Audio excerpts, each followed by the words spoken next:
This is the Kawartha Small Business Podcast, where we believe the Kawarthas can be the most thriving region in Canada for small business. I am Brian Rump from Profit Coach, And I'm Matt Garrity from Matty G Digital. and today we are going to be talking about everyone's favorite beer. Our sponsor for this episode is Starting Point Digital Marketing. You know your business needs to be doing digital marketing. With Starting Point Digital Marketing, you get intentionally simple marketing designed just for you. Check them out at startingpointdigitalmarketing.ca. All right, Matt, we are talking about beer today. We are in the middle of our summer series of talking about things we like. So, where do you want to go with this one? Straight into marketing and economics, or should we Yeah, go on a bit of a circuitous route? yeah, beer. Fun, or what do we say? Economics is fun at parties. Yeah. Say so is beer. I've always been a beer guy.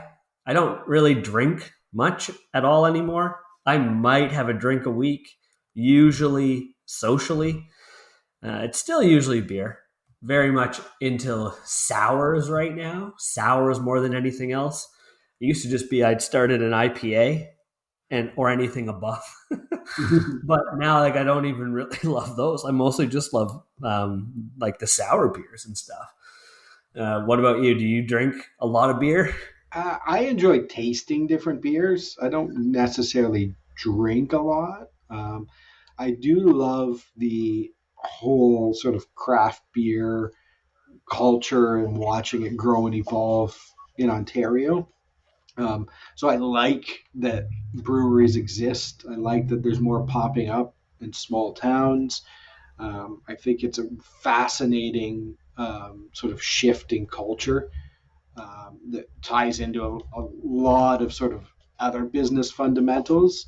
I will go and have like a sip of lots of beers is like my favorite thing to do. But in terms of like drinking multiple, like I might have one a week, maybe less, and I will go weeks and weeks without having having beer. But I love that it exists. I love restaurants with a great craft beer selection. I just, I like buying beer as gifts for people. Showing up at someone's house with different beers, I think is a fun thing to do. Your new tagline should be "I love that it exists." You said that 100,000 times. I'm, I'm curious because you, I think, have been involved with some craft breweries um, in the past. Why do you think so many of these breweries are popping up in these small town, rural areas now? Yeah, I think it's there's a couple different reasons for it. So I've worked with dozens of craft breweries in a past life when I was heavily into doing grants. I remember at one point we did a little freedom of information exercise, and I realized that I had touched about 40% of grants to craft breweries over a 5 year period, which was kind of cool. So being parts of a lot of those projects, watching them grow. The Ontario Craft Brewer Conference is the best conference for an industry I've ever been to, in terms of like just a fun time, but amazing information. And I think, for years, Canada loves our dynasties and our monopolies. And we have, um, the three big breweries in the world dominating our market, basically. A lot of our commercial rules are set up to favor these monopolies, essentially. Mm, yeah. So it was really hard to create a craft brewery and to be able to launch and sell. It's become easier. There's still huge barriers. It still favors, Molson and Sleeman and the big guys who own everything. But it is easier. Technology's better. If you look 10 years ago, even less now, you couldn't buy brewery equipment in Ontario. Now it actually turns out a guy I went to um, public school with has moved, and there's a manufacturer in Niagara Falls that does a lot of work.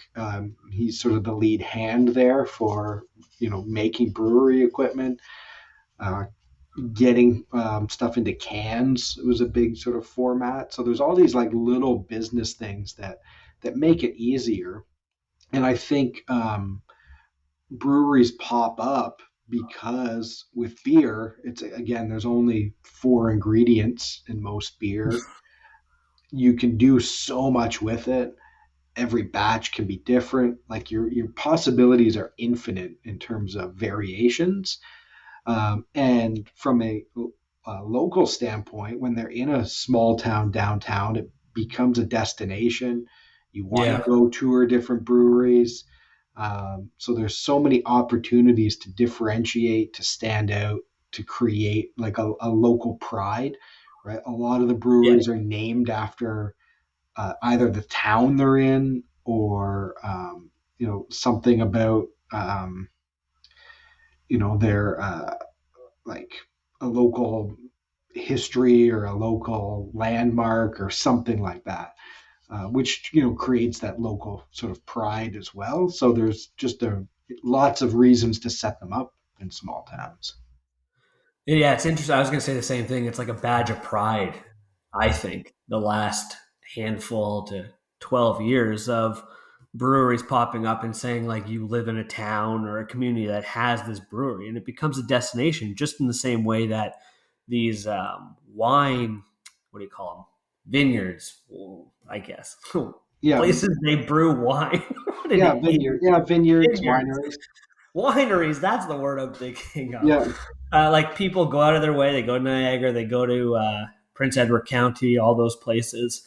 I think now it's like not slowly becoming. It's more normal at least, and people are going out of their way to like actually visit a lot of these breweries locally here. yeah, it becomes that like critical mass of people touring, and it's fascinating because if you look in Europe, if you go to the Czech Republic, I believe there's the highest like breweries per capita in the world because every town has their brewery. Like you don't go there and be like, oh, give me a Molson Canadian. It's like you have whatever's local, and that's just the culture there. Here everyone's like, oh, how many can we take? And like we're not even close to like breweries per capita of like other places in the world because Mm. we've just always drank that. And if you look at the development of Canada as we know it today, it used to be like small towns. Like the first thing you built was a brewery, and the second was a church. And then when the railroads came around, the big brewers basically made it illegal and started putting in the red tape to discourage small local breweries because they could ship it by rail and dominate the market. So you look at like Alexander Keith's, Molson, Labatt, like the big sort of names all took advantage of the railroad to crush out all the small breweries, and now we're seeing a bit of a reversal of that, and creating them in small towns. And I think it changes the vibe of every town I've been to that now has a brewery. Yeah, absolutely. I wonder how much market share like the big three have lost in the last even couple of years. Probably hardly any. So I don't have an updated stat, and this is really cool. But the last time I went to the craft brewer conference, they shared that, and they had grown like, 300% at that time. They've probably grown some more. But if you looked at sales in the LCBO, Yeah. so again, LCBO compared to beer store, you can only get, I believe, up to six packs in the LCBO. Right. LCBO sold more Coors Light than all craft beer combined, and that was when they had like the beer rooms. You could, it used to be you might have a shelf or two with some craft beers. Now we're at like have a whole wall of craft beers. So even when there was like the wall of craft beers, they still sold more Coors Light than all craft beer combined. So I love that stat because, again, linking everything to marketing and what we might perceive versus like the data of what people are actually doing and buying um, is fascinating. So there's tons of room to displace the big guys. Yeah. So I'm just thinking about why. Why are more people buying Coors Light than any other craft beer? Is it a generational thing where people, I want to say 40 and up, maybe 50 and up, they're not drinking maybe a lot of craft beers? Is it when you want something that everyone's going to like and be easy drinking at some sort of social event? Is it maybe price point? Again, like if you're having a couple people over, I do this all the time. When I like have beers in the house for people, I hide my beer that I really want, and I put out beer that I don't particularly want in my fridge anymore, or I know I'm not going to drink. Do it literally all the time. That's awesome. I think a couple things that I know. Partly it's generational. There's people who drink high volumes of beer, right? There's the people who drink a 6 pack a day.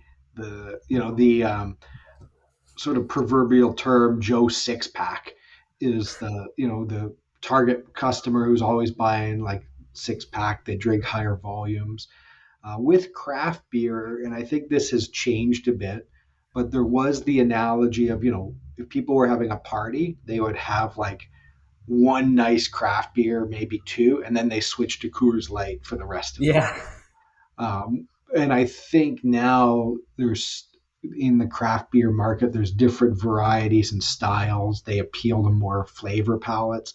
So people are slowly buying a bit more, but a lot of people have both, right? They'll buy, you're having a party and yeah, you'll have some craft beers, but then you'll buy a case of like a cheaper one just to sort of have that there, which is fascinating. Yeah, I'm thinking now because of this conversation, and I'm obviously going to be wrong, but my bold hot take will be that I can't think of another product service industry that's come out with like such a diverse mix of new products in the last 5 years, absolutely 10 years, and especially 15 years ago, like of types of beer that they probably were around. Like they certainly were, but we never saw them here Oh, yeah. growing up, or whether they were just not popular enough. Like from stouts being extremely popular, saisons, IPAs now being everywhere. The only IPA we ever knew when we were like in our early 20s was Keys. Yeah. And that's not Which even isn't an even a, IPA. We yeah. drink it now. And like Yeah. you're drinking like hazy IPAs, which are just like outstanding. The milkshake IPAs that were popular a couple summers ago, and now like the sours are really really in. They're kind of emulating like the seltzer, um, artisan type of cider cooler type of trend right now as well. We didn't have any of these Oh, yeah. 15 years ago. They definitely existed. That's stupid to say, but 10 years ago they weren't really in market. What's the other, like it's not a stout, but it's similar. A porter. Oh, yeah. Porters weren't even that popular 10 years ago, at least here where we were. Uh, and now it's like that's all you see around is people drinking those types of beers. I like I don't want to drink a lager. I don't want to drink an ale. I don't want to drink those types of beer. I started an IPA, or I want like something like a sour. Yeah. And it's fascinating that the beer market changes so much. And thanks to the craft brewers, we're seeing that, because if we left it in the hands of like the big three and the big brewers, we never, ever, ever would have seen this. Oh, yeah. And the big brewers, again, yeah, no incentive to innovate. Their incentive to lower their costs. So, like a lot of those big brewers, they use like rice starch and different ingredients in their beer. They do weird things with carbonation. If you talk to any brewer, like ask them, they like won't even touch the sort of bigger brands because the quality, like it's not really made like beer and it's not brewed. It's Yeah. almost like a beer like substance, but you can get, you know, yeah, just the variety. And I think you're right in terms of creating the different products. It's been huge for marketing, format changes as well, which is fascinating. I remember many years ago, just the formats in getting things in cans was big because craft Yeah. brewers used to always be like an obscure flavor in a 750 ml bottle. A growler. Yeah, and then they moved into cans, and it was a sort of the younger millennials preferred cans, whereas like Mm.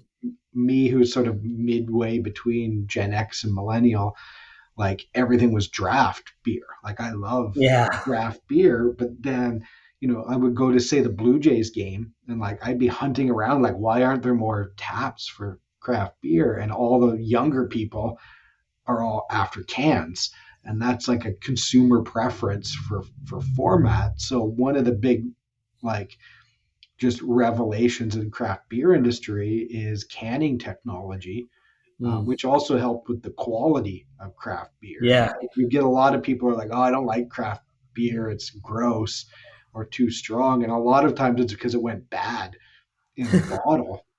So now the quality's better, the format's better. They can have canning technology for like small units, so you have like every craft brewery can do some level of canning on site. So like all these things in the ecosystem of the business that has helped sort of make that. And I think as much as it sometimes feels like it's saturated, because there's brewers everywhere. Like we might just be getting started, Yeah. and we'll start seeing that heavy competition. And we've seen it a little bit of like if you don't know how to brew beer and your product's not good, like you will go under. And we've seen some craft brewers pop up and go out of business. Others have grown and sort of created some regional dominance. Like it's fascinating to watch. Yeah.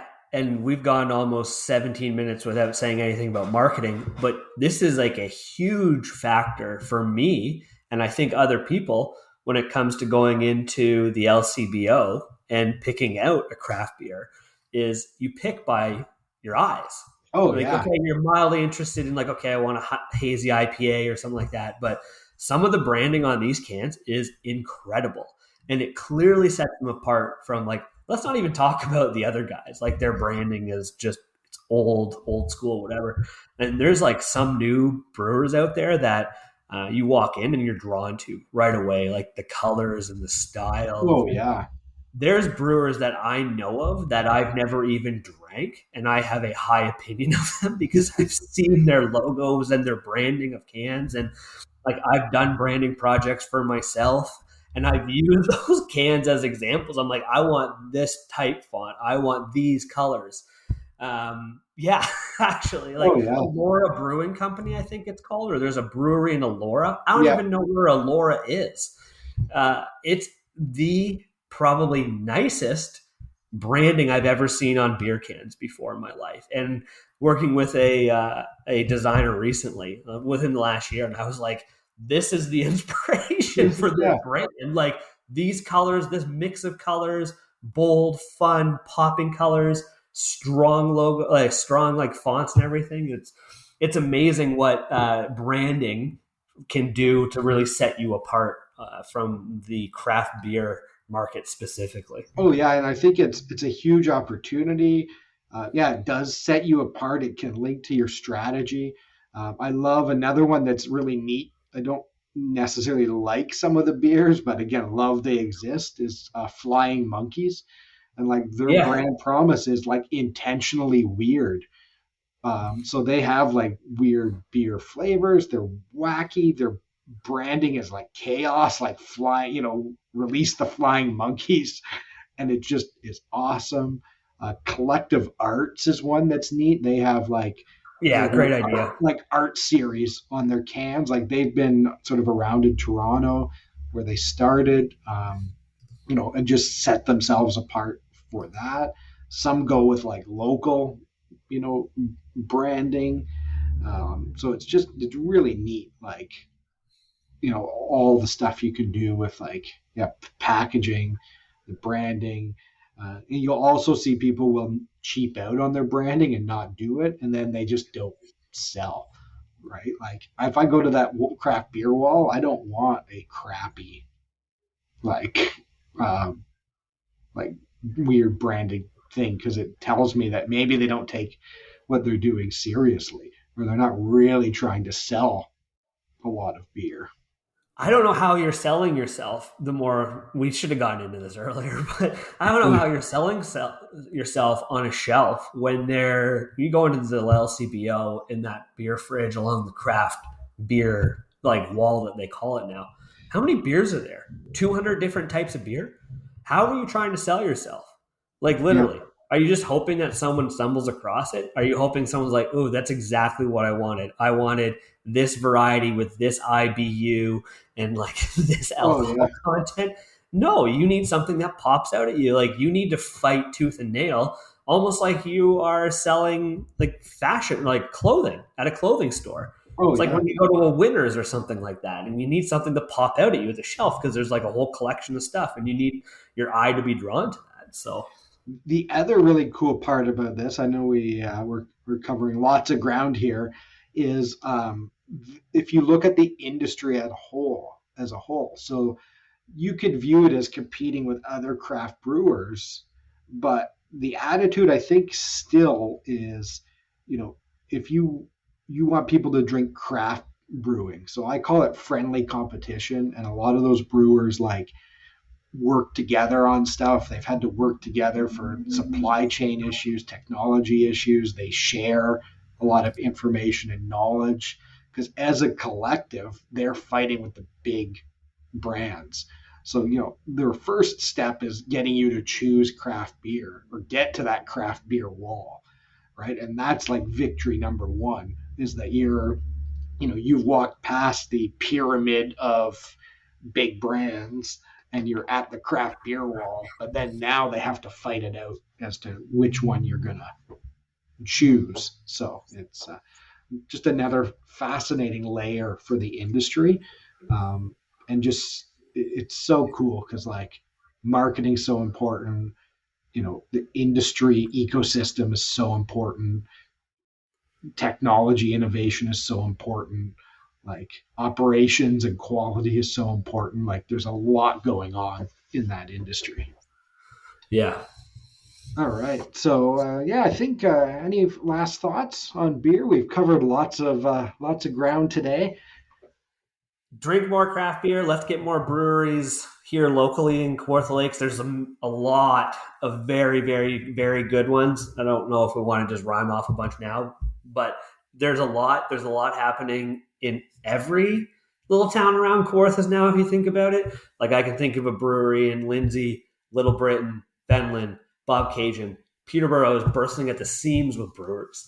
Yeah, I Let's think keep it's that up because, like you said, it's a badge of honor, and it only just helps. It makes it more appealing for the town to go visit.